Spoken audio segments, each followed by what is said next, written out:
Sandeep, Sandeep,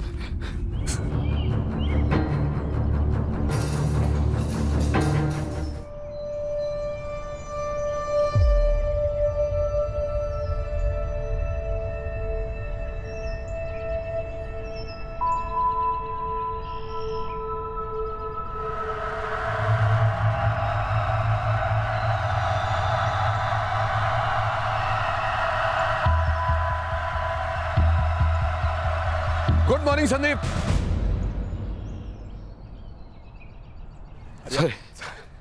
sorry sorry sorry sorry. Good morning Laxman. Good morning Jaydeep. क्या यार आज फिर से लेट, पूरे 5 मिनट लेट हो तुम लोग। मेरी गलती नहीं है भाई। अरे यार मेरी गलती है, कल रात में लेट सोया था। कोई बात नहीं यार, अब 5 मिनट ही लेट हुए हैं। 5 मिनट में कौन सी दुनिया इधर की उधर हो गई। लक्ष्मण, अरे 5 मिनट क्या, 5 सेकंड में मौत जिंदगी को चुरा सकती है। संदीप फिलोसफर हो गया है, बड़े बड़े डायलॉग्स मार रहा है।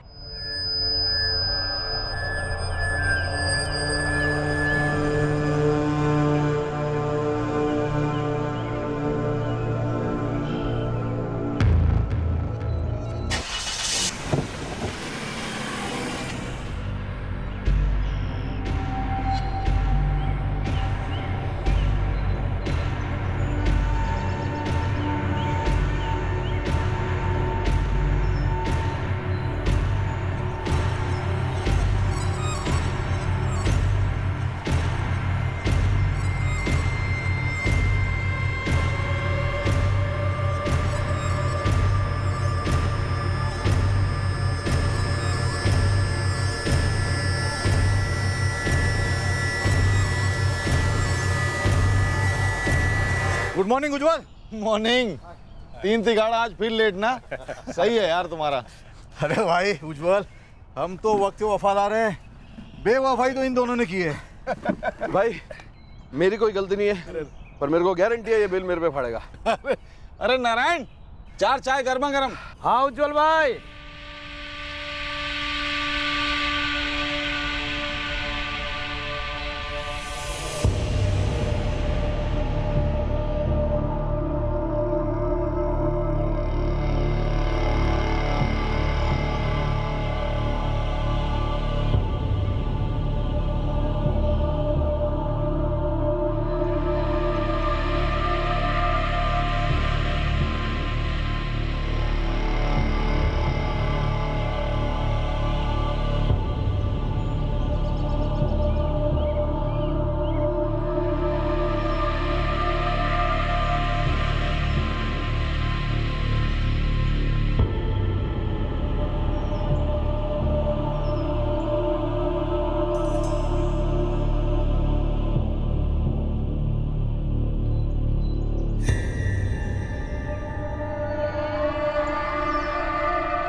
इमरान, सोहेल, उसकी चाय ठंडी होने से पहले उसको ठंडा करना है। टाइम कितना मिलेगा? 15 मिनट, उसकी ज़िंदगी के आखिरी 15 मिनट। और हाँ, हेलमेट पहन के।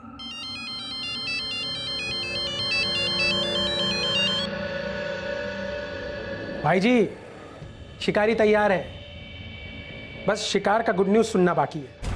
गुड न्यूज़ कब दे रहे हो पवन? कल डन कर देंगे। परसों के अखबारों की हेडलाइंस चीखनी चाहिए पवन। बिल्कुल चीखेंगे जी, अखबार, न्यूज़, इंटरनेट सब पे यही खबर चीखेंगी। और एक बात पवन, गोलियां चाहे जितनी भी बरसाओ, एक गोली सीने के आर पार होनी चाहिए। ऐसा ही होगा भाई जी।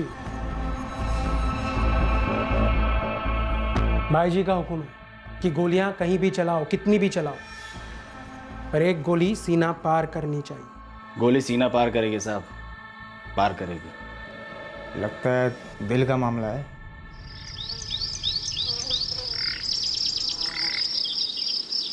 लक्ष्मण, 5 मिनट में मिलते हैं। अरे अभी तो उठाओ यार। अरे यार कुछ नया बोलो भाई। तुम और जयदीप आगे चलो, मैं उज्जवल की दुकान पे मिलता हूँ। ए धोखेबाज, आ जाओ जल्दी। मैं अभी अभी उठा हूँ यार, तू जा वक्त पे। मैं लक्ष्मण के साथ ना उज्जवल की दुकान पे मिलता हूँ। सच यार, तुम्हारे जैसे दोस्त होंगे ना तो दुश्मनों की कोई जरूरत नहीं है। अच्छा चलो, उज्जवल की दुकान पे मिलते हैं।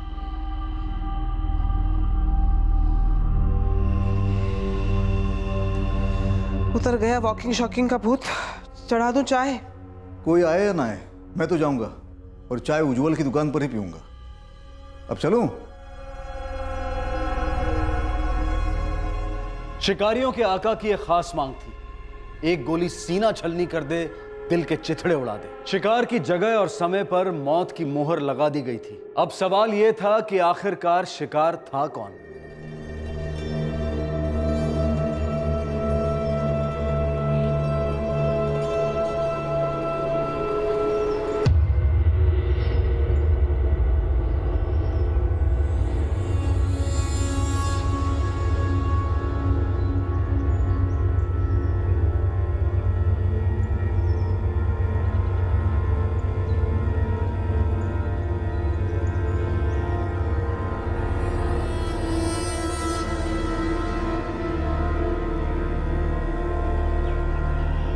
सुनो, मेरे इशारे का इंतजार करना। निकले ना, पवन भाई बोले जब तक इशारा ना हो निकलना नहीं है। तो एक काम कर, सामान चेक कर ले एक बार। 3 बार तो चेक कर चुका हूँ, और कितनी बार करूँ? तो चौथी बार कर ले। ये देख, मक्खन है मक्खन, सारी की सारी दाग देंगे। अरे जी वाली याद रखियो।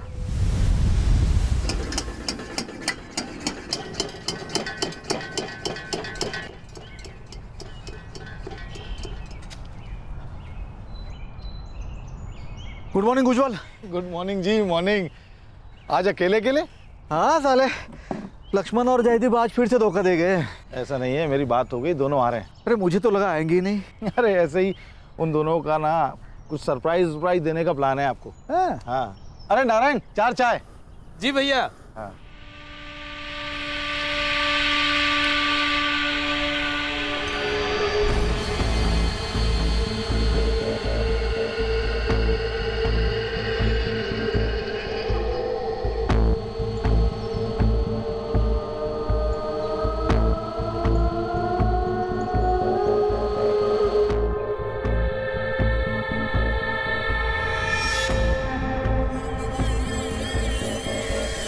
लो आ गए।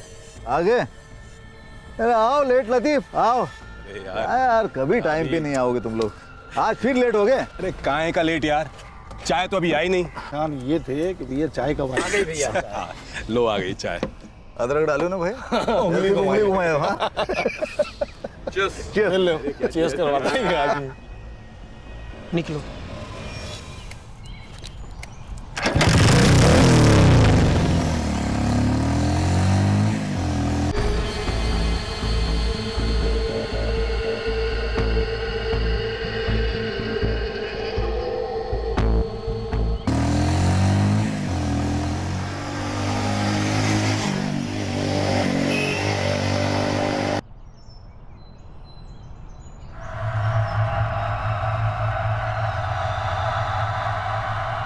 अरे यार, मैं तो भूल ही गया था, आज अनाज की डिलीवरी है।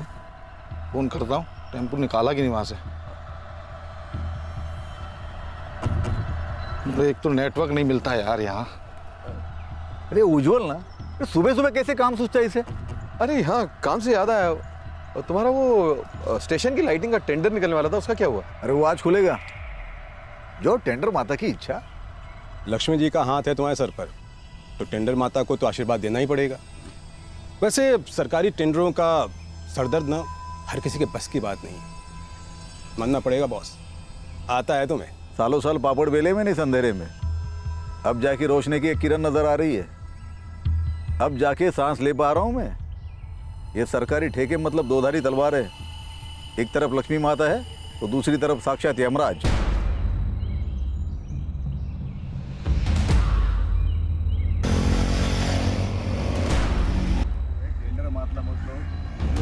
लक्ष्मी माता दबा के झाप रहा है। अरे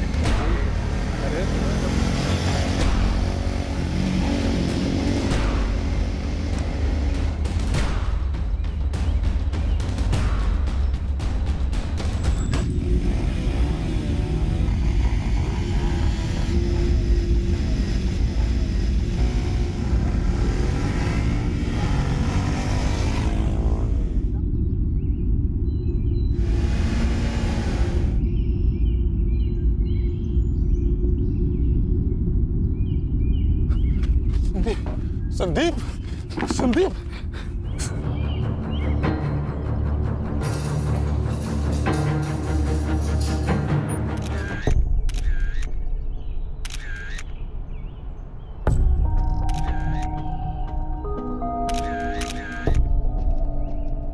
साहब, पहले तो समझ में नहीं आया कि हो क्या रहा, फिर अचानक गोलियों की आवाज सुनाई दी।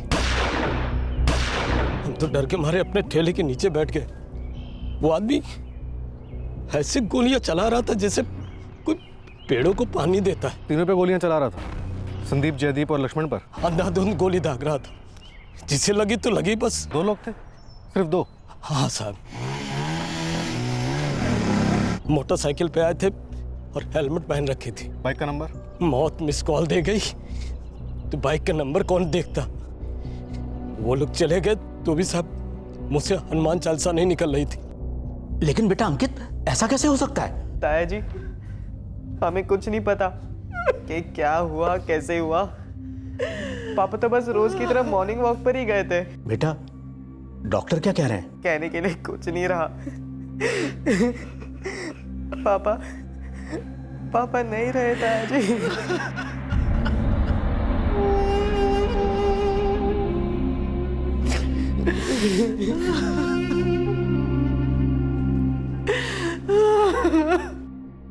जब संदीप राठौर को एडमिट किया गया था तब उसकी मौत हो चुकी थी। मैंने खुद उसकी बॉडी से 5 गोलियां निकाली हैं। और बाकी दोनों, जयदीप कोठारी और लक्ष्मण सकलानी? दोनों को एक गोली लगी थी और गोली निकाल ली गई, लेकिन दोनों अभी बात करने की स्थिति में नहीं। सर, हम चारों की रोज वहाँ मंडली बैठती थी। हम लोग चाय पीते थे, गपशप करते थे। बस 2 मिनट के लिए मैं वहाँ से फ़ोन करने के लिए हिला और... फोन?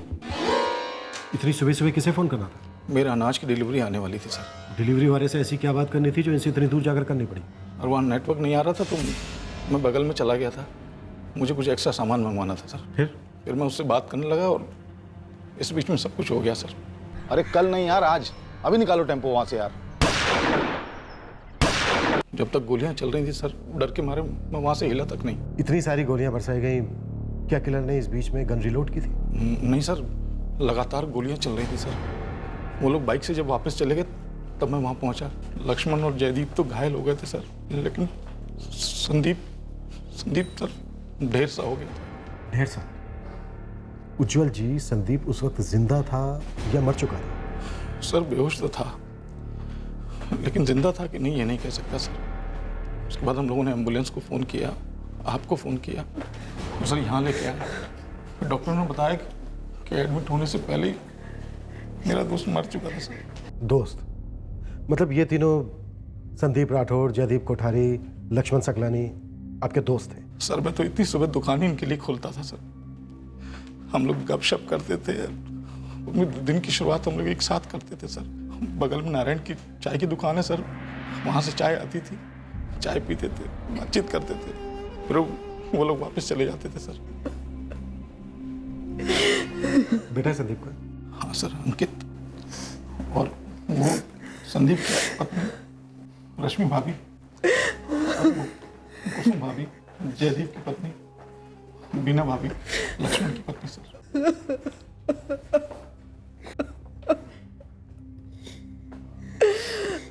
बेटा, और कौन कौन है तुम्हारी फैमिली? इंदौर में है सब। मैंने अभी ताऊ जी को कॉल किया, वो बस थोड़ी देर में पहुंचते ही होंगे। सर जी, संदीप का घर यहाँ से 1 किलोमीटर दूर है। वो लोग रोड पे दोनों और संदीप तीनों एक साथ मिलते थे और 1 किलोमीटर चल के यहाँ आते थे। ये हम लोग गपशप करते थे, चाय वाय पीते थे सर, और फिर वो लोग 1 किलोमीटर वापस चले जाते थे। उसके बाद अपने घर लौट जाते थे। रोज ऐसा ही होता था? वो दोनों आए ना आए, लेकिन संदीप रोज आता था सर। जैसे आज हुआ, पहले संदीप आया, फिर जयदीप और लक्ष्मण भी आ गए। ऐसा क्यों? ज़्यादा लेट नहीं सर, संदीप आया, हम लोगों ने 2-4 मिनट बात की, तब तक वो दोनों भी आ गए। संदीप वक्त का बहुत पक्का था सर। और तुम जबान के पक्के हो या कुछ बताना चाहते हो? पर जबान थरथरा रही है। नहीं सर, जो था सब बता दिया मैंने अपना दोस्त खोया सर। अब तो जबान भी नहीं रुक रही और आंसू भी नहीं रुक रहे सर। 2 लोग थे बाइक पर या आसपास कोई और भी था? सर 2 लोग थे हेलमेट वाले। हाँ साहब, मैंने भी 2 ही लोगों को देखा है। पहली बार आए थे यहाँ? पता नहीं सर, पहले कभी आए होंगे तो ध्यान नहीं दिया किसी ने। और हेलमेट वाले आते जाते रहते सर, कौन ध्यान देगा। उज्जवल कह रहा था कि उन लोगों ने गन रिलोड नहीं की थी। मतलब मैगजीन वाली गन होगी। ये देख, मक्खन है मक्खन। सर ये चारों इस दुकान पर चाय पीने के लिए हमेशा आया करते थे। सुनसान जगह है, अटैक करना मुश्किल नहीं होगा। लेकिन जब संदीप आया तब अटैक नहीं हुआ, बाकी के 2 दोस्तों के आने के बाद अटैक हुआ। उज्जवल ने बताया कि जयदीप और लक्ष्मण आज सुबह लेट सोकर उठे थे, लेकिन ज्यादा लेट नहीं। लेकिन फायरिंग तीनों पर की गई। क्या हत्यारे तीनों को खत्म करना चाहते थे? अगर वो तीनों को खत्म करना चाहते थे तो वो नाकाम रहे, क्योंकि मरा सिर्फ संदीप है, बाकी 2 तो जिंदा है। चौथा दोस्त उज्जवल, वो भी जिंदा है, उसे तो खरोच तक नहीं है। रूटीन था इनका। चारों दोस्त मिलकर चाय पीते थे। आज 2 दोस्त लेट पहुंचे और उज्जवल फायरिंग के वक्त था नहीं, वो फोन करने गया था। फोन करने, इतनी सुबह सुबह सप्लायर को फोन करने।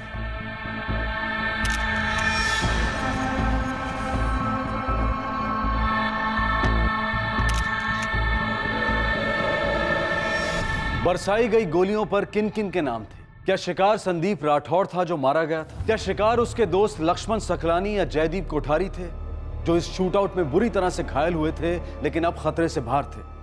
या फिर निशाना था चौथा दोस्त उज्जवल जो ऐन मौके पर वहां से चला गया था? क्या था इस शूटआउट का मकसद? कई सवाल उठ रहे थे इस केस में, लेकिन जैसे जैसे जवाब मिलते गए ये बात साबित होती गई कि ये केस मॉर्निंग वॉक की तरह सरल और सिंपल तो बिल्कुल ही नहीं था। एब्डोमिनल पेट, जांग, दाया कंधा और सीधा हार्ट के आर पार। ये अपने दोस्तों की तरह बचकर भाग नहीं पाए। सबसे ज्यादा गोलियां इन्हीं को लगी। कोई हम पर गोलियां क्यों चलाएगा, और वो भी चुपचाप मॉर्निंग वॉक के दौरान? पर आप तो आज मॉर्निंग वॉक के लिए नहीं जाने वाले थे ना? बिल्कुल जाने वाला था। हाँ, थोड़ा देर से उठा, इसलिए संदीप को फोन कर दिया था कि तुम निकलो, मैं तुमसे उज्जवल की दुकान पे मिलता हूँ चाय के लिए। हाँ, आप लोग चाय के लिए मिले, लेकिन ऐसा क्यों हुआ कि उज्जवल वहां से सही टाइम पर चला जाता है, आप दोनों को एक एक गोली खा के अंदर जाने के लिए छोड़ दिया जाता है, और शिकार फिर संदीप का होता है? इसी बात का तो दुख है कि उस अफरा तफरी में हमें पता ही नहीं चला कि संदीप पीछे रह गया है। हाँ सर, हम लोग लेट पहुंचे। मेरी बात हुई थी उज्जवल से। हाँ उज्जवल, मैं और लक्ष्मण पहुंच रहे हैं। थोड़ा लेट हो गया निकलने में यार। संदीप निकल चुका है, हम लोग चाय पे मिलेंगे, ठीक है? हम क्यों भागे? मतलब आप कहना चाहते हैं कि वहीं रुकते, गोलियां खाते? मैंने पूछा कि आप वहां से भाग गए तो संदीप क्यों नहीं भाग पाए? मुझे कुछ समझ में नहीं आ रहा था, मैं तो अपनी जान बचा रहा था। अच्छा, ये उज्जवल फायरिंग शुरू होने से कितनी देर पहले गया था? मेरा मतलब कितने मिनट पहले गया था? एक तो नेटवर्क नहीं मिलता यार यहाँ। 1-2 मिनट पहले, मुझे कुछ ठीक से याद नहीं। अचानक मुझे याद आया कि मेरी अनाज की डिलीवरी है, तो फोन करने चला गया था मैं। सुबह के 6:30 बजे? 6:30 नहीं सर, 7:15 बजे। अरे यार, मैं तो भूल ही गया था, आज अनाज की डिलीवरी है। कमाल है, एग्जैक्ट टाइम याद है। सर मैंने घड़ी देखी थी उस समय। आप अकेले नहीं हैं जुल जी जिसने उस वक्त घड़ी देखी थी। समझा नहीं सर, क्या बोलना चाहते हैं आप? कमाल की टाइमिंग, एकदम सटीक। आपको अचानक फोन करना याद आता है और फोन करने के लिए आप दूर जाते हैं। आपके दूर जाते ही हमला शुरू हो जाता है। आपका वहां से निकलना हथियारों के लिए हरी झंडी थी। सर कैसी बात कर रहे हैं सर? संदीप मेरा दोस्त है सर, सालों की दोस्ती है हम लोगों की, और आप मुझ पे शक कर रहे हैं सर? शिकार हुआ है उज्जवल जी, तो शक तो होगा ही। उन तीनों में से सुपारी किसके नाम की थी? सुपारी पर मैं क्या जानूं सर, मैं तो दुकान चलाता हूँ। सर किस्मत मुझे अगर वहां से नहीं ले गई होती तो 2-4 गोली मैंने भी खाई होती। और आप? खाई होती, पर खाई नहीं। उस हमले में आपके 2 दोस्त जयदीप और लक्ष्मण घायल हो जाते हैं, मरते मरते बचते हैं, और तीसरे दोस्त संदीप को गोलियों से भून दिया जाता है, लेकिन आपको एक खरोंच तक नहीं आती। या तो आपकी किस्मत बहुत तगड़ी थी, या फिर साजिश। कैसी बात कर रहे हैं सर आप? मैं तो पहले से परेशान उसकी मौत को लेकर, और आप मुझे खूनी साबित करने पे तुले।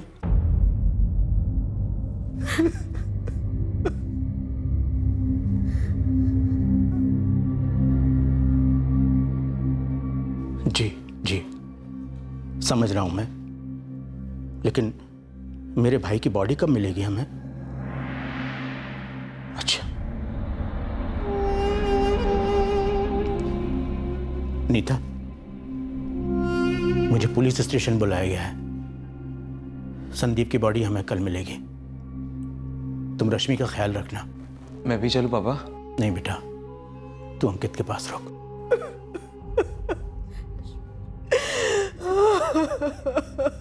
संदीप इलेक्ट्रिक फिटिंग्स बनाता था, फैक्ट्री थी उसकी, मतलब है उसकी फैक्ट्री। संदीप की बिजनेस में किसी के साथ दुश्मनी? कभी जिक्र नहीं किया उसने। कई लोगों के साथ उसका उठना बैठना था, प्राइवेट और सरकारी दोनों। आप क्या बनाते हैं? मेरे 2 रेस्टोरेंट हैं इंदौर में। पहले मैं संदीप की मदद करता था उसके सरकारी टेंडर वेंडर में। उसका एक पोल्ट्री फार्म भी है जो मैंने ही सेटअप करके उसे दिया। संदीप के दोस्त लक्ष्मण सकलानी का कंप्यूटर हार्डवेयर का बिजनेस है और जयदीप कोठारी टेक्सटाइल ट्रेडिंग करता है, राइट? जी सच है। इन दोनों और संदीप के बीच क्या कुछ सही नहीं था? ऐसा क्या हुआ था कि इन दोनों ने या इनमें से किसी एक ने संदीप का कत्ल करवा दिया? मैं क्या बता सकता हूं इस बारे में? मतलब वो दोस्त थे, गहरे दोस्त सालों से। क्या संदीप इन्हें मरवाना चाहता था? मेरा भाई मारा गया है और आप उसी पर इल्जाम लगा रहे हैं? ओम प्रकाश जी, हम सिर्फ टटोल रहे हैं। भाई तो मेरा मारा गया है सर। इसीलिए मैंने आपसे पूछा कि क्या कोई संदीप को मरवाना चाहता था, खास करके उसके दोस्त। देखिए, अभी तक हमें यह नहीं मालूम है कि असल टारगेट कौन था, संदीप, जयदीप या लक्ष्मण। मैं नहीं जानता। संदीप की किसी के साथ तो दुश्मनी हुई होगी। दुश्मनी तो बहुत बड़ा शब्द है सर। हर धंधे में कंपटीशन होता है, लेकिन कोई ऐसे खून नहीं करता। ज्यादातर केसेस में खून कोई अपना ही करवाता है ओम प्रकाश जी। वैसे तरक्की के हिसाब से देखा जाए तो संदीप आपसे बड़ा था। क्या मतलब? मतलब ये ओम प्रकाश जी, कहीं ऐसा तो नहीं है कि बड़े भाई को छोटे भाई का बड़ा होना देखा नहीं गया। आप हद पार कर रहे हैं सर। हत्यारे हद पार कर चुके हैं ओम प्रकाश जी। आपको लगता है कि मैं अपने ही भाई का हत्यारा हूं? ऐसा पहली बार नहीं है ओम प्रकाश जी जब हम किसी भाई पर शक कर रहे हैं। ये सच है कि खून पानी से गाढ़ा होता है, लेकिन ये भी उतना ही सच है कि जलन और लालच खून से भी गाढ़े होते हैं। हमारे माँ बाप बचपन में गुजर गए थे। हम एक दूसरे का सहारा बनकर बड़े हुए, और आज वो मेरे पास नहीं है। कितनी दूर निकल गया। उसे दूर भेजने वालों को हम ऐसे निकलने नहीं देंगे। जितना दूर जाना है, गहराई में जाना है, हम जाएंगे। और जब तक कत्ल का असली कारण पता नहीं चल जाता, हमारी शक की गोलियां सब पर बरसती रहेंगी।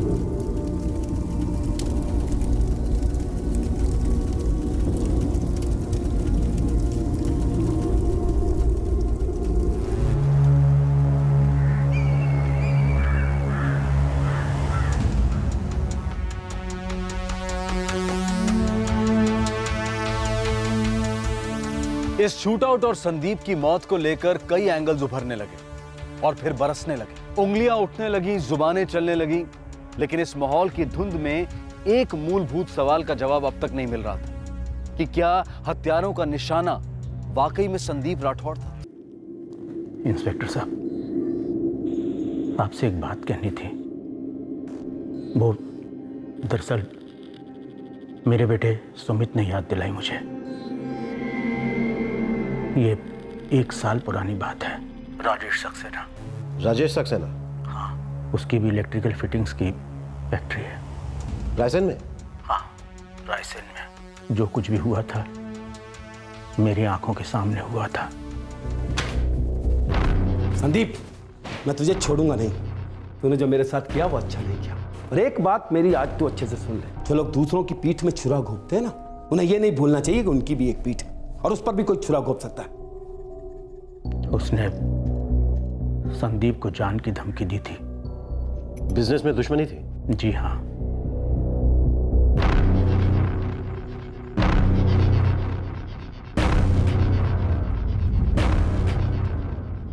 मुझे अभी भी डाउट है जयदीप, लक्ष्मण और उज्जवल को लेकर। सर चारों के फोन रिकॉर्ड्स मंगवाए और लोकेशन ट्रैकिंग रिकॉर्ड्स भी। एक एक कॉल, एक एक लोकेशन स्कैन करो। संदीप राठौड़ को अगर उस वक्त मार दिया गया होता जब वो अकेला था तो हथियारों को ढूंढना इतना मुश्किल नहीं होता। ये लोग लेट पहुंचे पर पहुंचे, और उज्जवल बहुत ही चालाकी से वहां से निकल गया। शूटर्स ने गलती से शायद इन दोनों को घायल कर दिया होगा। इन्हें शायद पहले से मालूम था कि अटैक होने वाला है। पॉसिबल है सर। वैसे आज मैं शशिकांत गौर से मिलने जा रहा हूँ। ये संदीप राठौड़ का काम मैनेज करता था, पोल्ट्री फार्म और इलेक्ट्रिकल यूनिट दोनों जगह।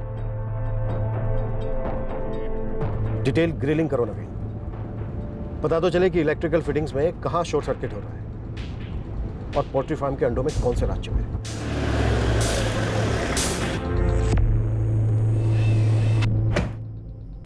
साहब, पुलिस।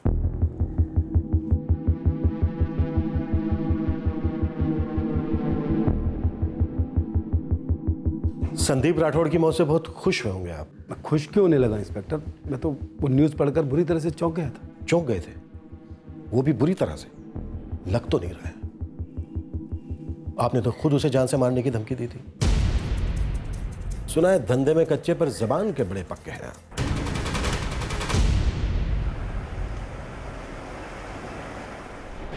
जी हाँ सर, संदीप सर के दोनों बिजनेस मैं ही मैनेज करता आया हूँ। ये इलेक्ट्रिकल यूनिट और पोल्ट्री फार्म पिछले 10 सालों से। राजेश सक्सेना कौन है? राजेश सक्सेना का भी इलेक्ट्रिकल फिटिंग्स का बिजनेस है सर। तुम्हारे संदीप सर ने राजेश सक्सेना से ऐसी कौन सी दुश्मनी पाल रखी थी जिसकी वजह से उसने जान से मारने की धमकी दी, या फिर धमकी पूरी कर दी?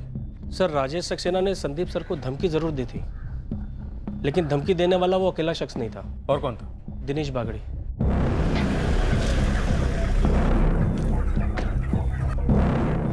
संदीप, वो होटल मेरा क्लाइंट था। हाँ तो मैंने कब मना किया? वो होटल तुम्हारा क्लाइंट था, अब वो मेरा क्लाइंट है। वर्तमान को मान लो बागरी। अरे भाड़ में गया तेरा मान और वर्तमान। ये कोई तरीका होता बिजनेस करने का?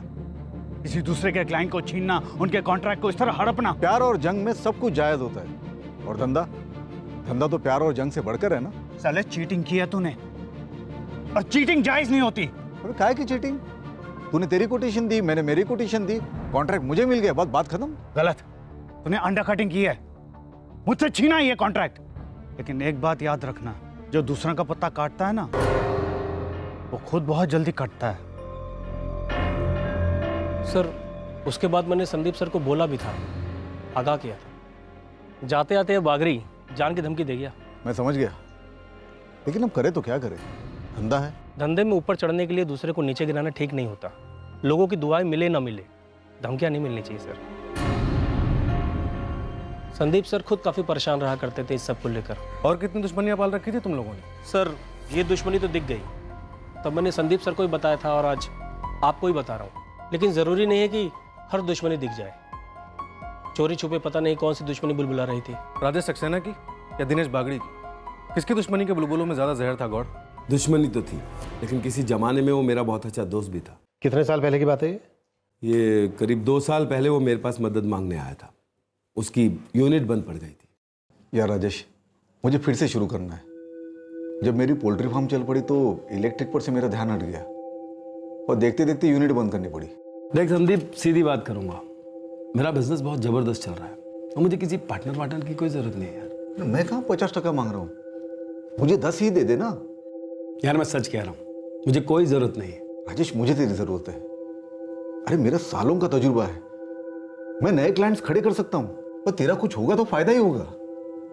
और मेरी सेकंड इनिंग शुरू हो जाएगी। मना मत कर यार, मैं खूब मेहनत करूंगा, सच में। चल ठीक है, तू भी क्या याद रखेगा, तो हम करते हैं साथ में काम। चल। और मेरी मदद से उसकी बंद पड़ी हुई यूनिट फिर से शुरू हो गई। अच्छी चलने लगी? चलने क्या लगी साहब, दौड़ने लगी थी। फिर वही हुआ जिसका मुझे डर था, उसने अपना असली रंग दिखा दिया।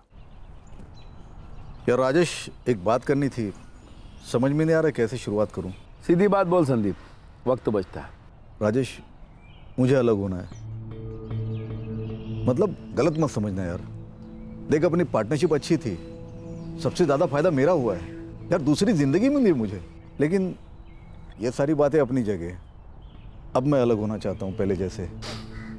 चल ठीक है यार संदीप, अब तू अलग होना चाहता है तो तेरी मर्जी, मेरी बेस्ट विशेष तेरे साथ है। थैंक यू यार। सिर्फ इसी वजह से आपने संदीप को जान से मारने की धमकी दी थी? संदीप के बड़े भाई ओम प्रकाश उस वक्त वहां पर मौजूद थे जब आपने जान से मारने की बात कही थी। गुस्से में हम क्या क्या नहीं बोल जाते। बिल्कुल सही बात है, लेकिन गुस्से में हम क्या क्या नहीं कर जाते। देखिए इंस्पेक्टर साहब, वो मेरे साथ गलत कर रहा था, मेरे क्लाइंट छीन रहा था, अंडर कोटिंग कर रहा था। इंस्पेक्टर साहब, आप संदीप को नहीं जानते, वो एक घटिया और चीप इंसान था। जिस दिन वो मेरे पास मदद मांगने आया, उस दिन गिड़गिड़ा रहा था मेरे सामने बैठकर। मैंने सोचा चलो मेरा दोस्त है, इस नाते मैंने उसकी मदद कर दी, पर उसने क्या किया, मेरी पीठ में छुरा घोंप दिया। भाई, पीठ पीछे का क्या मतलब है? तुम अच्छे से जानते हो कि अपना धंधा जो है कॉन्ट्रैक्ट पे चलता है। मैंने भरा, मुझे मिला। 20 साल पुराना कस्टमर था वो मेरा। जब से उसने होटल स्टार्ट किया उसको मैं माल सप्लाई करता हूं, क्योंकि तुझे मेरा प्राइस पता था, इसलिए तूने 25% कम कोट किया। सही बात है ये? क्या गलत है इसमें? क्लाइंट ने मुझे पूछा कि मैं कितना नीचे आ सकता हूं, मैंने मुनाफा छोड़ दिया, कॉस्ट प्राइस कोट किया, कॉन्ट्रैक्ट मुझे मिला। ऐसे कोई बिजनेस करता है? वक्त के साथ धंधे के तरीके भी बदलते हैं। वक्त बदलना प्रकृति है, लेकिन उसूल और नियत हमारी संस्कृति है। कहावतें हारने वाले लिखते हैं, जीतने वाले इतिहास लिखा करते हैं। कहावतें और इतिहास के अलावा एक तकदीर भी लिखी जाती है, जो ये तय करती है कि आदमी कितना ऊपर जाएगा या हमेशा के लिए ऊपर जाएगा। राजेश, तू मुझे धमका रहा है? नहीं, धमका नहीं रहा हूं तुझे, मैं तुझे हकीकत बयान कर रहा हूं कि जो अपने मददगार की पीठ में छुरा घोंपता है ना, उसे ये नहीं भूलना चाहिए कि उसके लिए भी कोई छुरा लेकर खड़ा है। बेवकूफ होते वो लोग, नौ सीखिए, जो अपनी पीठ और जुबान दोनों को खुला छोड़ते हैं। और मूर्ख होते हैं वो लोग जो अपने दोस्त को अपना दुश्मन बना लेते हैं और उसके खून को पानी समझ लेते हैं। क्या खून है, क्या पानी, ये तो वक्त ही बताएगा। वक्त बताएगा नहीं, वक्त बहाएगा।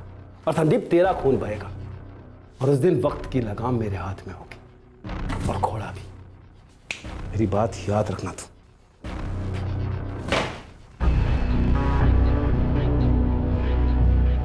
ये सब क्या है संदीप? ये खून खराबी की बातें? भाई साहब, ये बातें हैं, सिर्फ बातें हैं। अक्सर हारने वाले ज्यादा बोलते हैं, लेकिन झूठ को 100 बार सुनाने से झूठ सच नहीं बन जाता ना। अपने धंधे में सच तो यह है कि धंधा जिसने लाया, धंधा उसका हो गया। भाई साहब, मैंने बिजनेस लाया, उसने बिजनेस खो दिया। इस बात को ये बुद्धू समझ नहीं पा रहा है, खामखा दिल पे ले रहा है और सीधे उसके दिल में गोली दाग दी। जी नहीं इंस्पेक्टर साहब, किसी के खून में रोटी डुबोकर खाना मेरे खून में नहीं है। तो फिर संदीप का खून क्यों बहाया राजेश? देखिए इंस्पेक्टर साहब, मैंने उसे नहीं मारा, मैं गुस्से में उसके ऑफिस जरूर गया था, मैंने उसे धमकी भी दी, लेकिन वो गुस्सा मैं उसी की दहलीज पर थूक कर आ गया था। लेकिन एक बात मैं अच्छी तरह से जानता था कि कोई ना कोई एक ना एक दिन ये कांड जरूर कर बैठेगा। और ये कोई ना कोई है कौन? ये मैं कैसे बता सकता हूँ आपको? सच कहूं, हमारे कुछ सुनते भी नहीं बागरी। देखिए, आप ही तो धमकी दे रहे हैं, हम सब देते हैं। मैंने भी दी थी धमकी संदीप राठौड़ को, लेकिन मैंने ना उसे मारा है और ना ही मरवाया है। अंडर कटिंग कर करके बिजनेस करता था वो अपनी मौत को खुद न्योता दे रहा था। लेकिन सॉरी, मैं वो आदमी नहीं था जो मौत का पैगाम लेके आया। लेकिन सच कहूँ सर, मुझे उसकी मौत पर रत्ती भर भी खेद नहीं। पक्का और कुछ नहीं कहना है तुम्हें? सोच लो, हम तुम्हारा दरवाज़ा दोबारा खटखटाएंगे।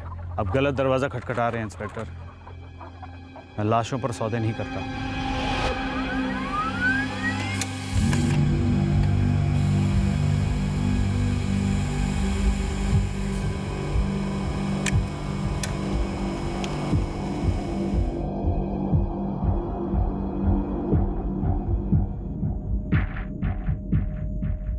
हर कोई संदिग्ध था।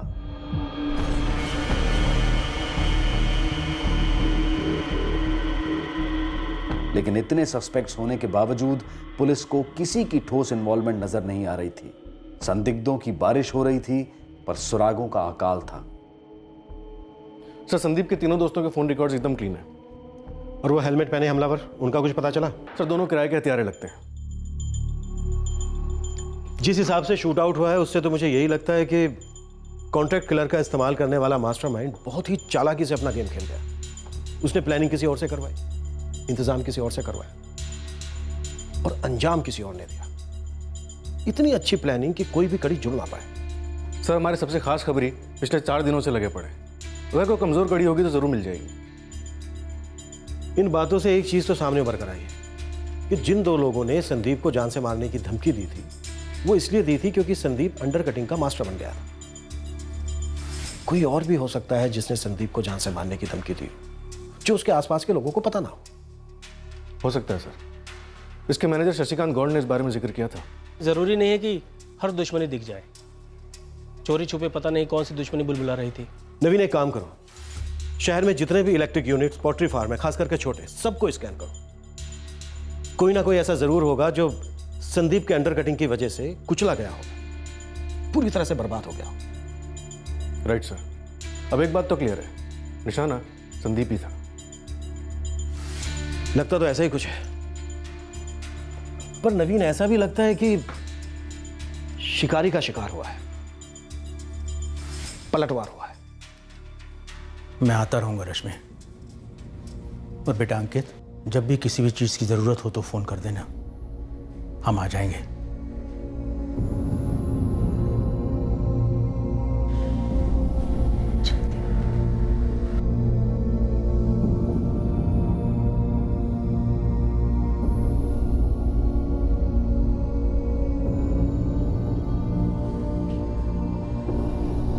माँ, पापा को किसने मारा माँ? पता नहीं बेटा, मुझे तो बस वो दिन याद है जिस सुबह वो निकले थे। कोई आए या ना आए, मैं तो जाऊंगा और चाय उज्जवल की दुकान पर ही पीऊंगा। अब चलूं? मैंने तो सोचा भी नहीं था कि ऐसा कुछ हो जाएगा। अंकित, हर रोज की तरह ही तो एक और दिन था वो। लेकिन माँ, कुछ ना कुछ बात तो ऐसी हुई होगी ना जिसकी वजह से पापा डिप्रेस्ड हुए होंगे।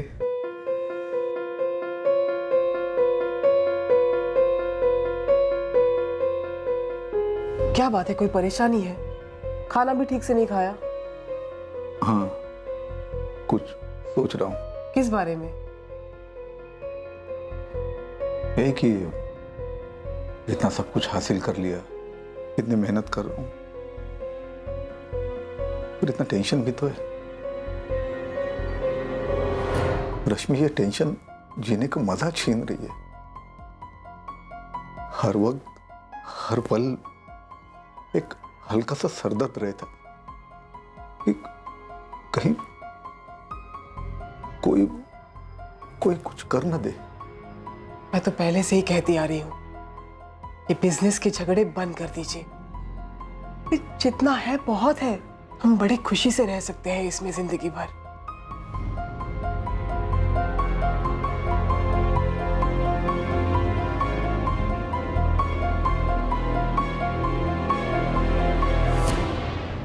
उस्मान, पूरा दिन नहीं मेरे पास, जल्दी बोल। आप तो कह रहे थे कोई विलायती घोड़ा था, मैगजीन वाला, जिसमें एक बार में कई गोलियां फायर होती। ये देख, मक्खन है मक्खन। साहब एक बात तो पक्की है, दोनों शूटर बाहर के थे, भोपाल से या भोपाल से भी कहीं और आगे से, क्योंकि पूरे ज़िले में इस सुपारी की खबर किसी को भी नहीं थी। देखिए, एक दिन मैं छुट्टी लेता हूँ और दोनों मिलकर बहुत बातें करेंगे, लेकिन इस वक्त एक एक मिनट बहुत कीमती है मेरे लिए, तो काम की बात करें। वैसे मैं बिना सबूत को कोई खबर देता नहीं हूँ, लेकिन आप कह रहे हो इसलिए दे देता हूँ। अंदर की बात है। अंदर मतलब? घर के अंदर, फैमिली।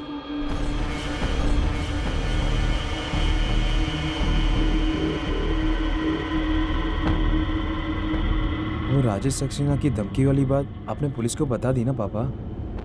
उसका कुछ निकला? नहीं बेटा, उन्होंने अभी तक कुछ बोला नहीं, बोला तहकीकात जारी है। घर के अंदर किस पे शक? उसके भाई पर, भतीजे पर, पत्नी या फिर बेटा? मैंने ये कब कहा कि घर के अंदर की बात है? आप ही सब कहे जा रहे हो। और कौन सा अंदर होता है? सोचिए साहब। देख बे, 2 लाफे लगाऊंगा और जितना भी तेरा खबरी नेटवर्क का पैसा आता है ना, सारा बंद करवा के अंदर डाल दूंगा, समझा? अंदर वाला अंदर साहब, अंदर मतलब जेल के अंदर की बात। Indore central jail. क्या सुना वहाँ? इसका नाम उछला? एक नहीं, दो नाम उछले हैं। एक कोई सुजीत पुरी है और दूसरा कोई आशीष सबरवाल।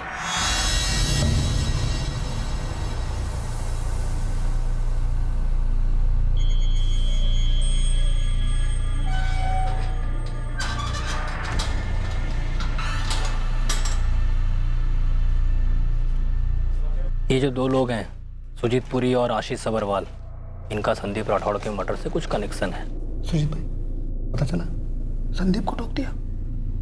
हाँ, पता चला सुबह सुबह मॉर्निंग वॉक पर। भाई मुझे तो लगता है अगला नंबर हमारा है। पागलों जैसी बातें मत कर, यहाँ जेल के अंदर। और तुझे कैसे पता संदीप राठौड़ को मारने वाले वही लोग हैं? पक्का वही लोग हैं। उनके मारने का तरीका देखो, डिट्टू सेम टू सेम। वही एक गोली सीने में मारी है, दिल के आर पार। अपना एक पंटर है, उसने ये बात सुना और अपने को बताया। ये सुजीत और आशीष संदीप राठौड़ से कैसे जुड़े थे? साहब ये जोड़ना जुड़वाना आपका डिपार्टमेंट है। मैंने आपको एक कड़ी दे दी है, कारवां तो आप बना ही लोगे, मुश्किल नहीं होगी।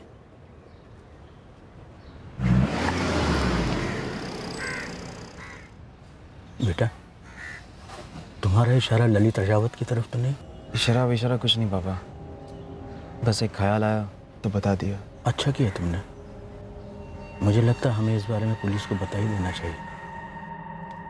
हाँ, मैं अजय राजावत बोल रहा हूँ। राजावत इलेक्ट्रिकल्स के मालिक हैं आप? हाँ, अब आप भी बताएंगे कौन साहब बोल रहे हैं? साहिब नगर पुलिस स्टेशन से सब इंस्पेक्टर नवीन चोपड़ा बोल रहे हैं। आपसे कुछ सवाल पूछने थे जो हम रायसेन के सभी इलेक्ट्रिकल मैन्युफैक्चरर से पूछ रहे हैं। किस तरह के सवाल? संदीप राठौड़ को जानते हैं आप?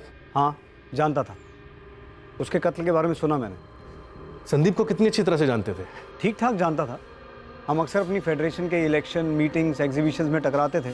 ऐसे कोई निजी दोस्ती वोस्ती नहीं थी, लेकिन हम एक दूसरे से वाकिफ थे। इतने वाकिफ थे कि आपसे दुश्मनी पाल पाते? कहीं इस मर्डर में मेरा कोई हाथ है? आप घुमा फिरा के ऐसा तो नहीं पूछ रहे हैं? अजय जी, घुमाना फिराना हम फोन पर नहीं, अपने थाने में करते हैं, और बातों से नहीं, लातों से करते हैं। लेकिन माफ़ कीजिएगा, मैं आपकी धमकी से डरने वाला नहीं हूँ, क्योंकि इस कत्ल से मेरा कोई वास्ता ही नहीं है। एक टिप दूं आपको? हाँ, सुन रहा हूँ। इंसान अगर नंगी तारों को छेड़ेगा तो उसे करंट का झटका लगेगा। ये हमारी इलेक्ट्रिकल इंडस्ट्री का नहीं, कुदरत का नियम है। जैसी करनी वैसी भरनी।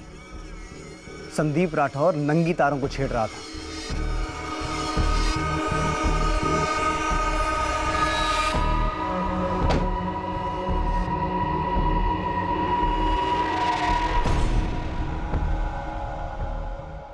भाई जी, अब तो आपके शिकार की अस्थियां भी बहा दी गई है।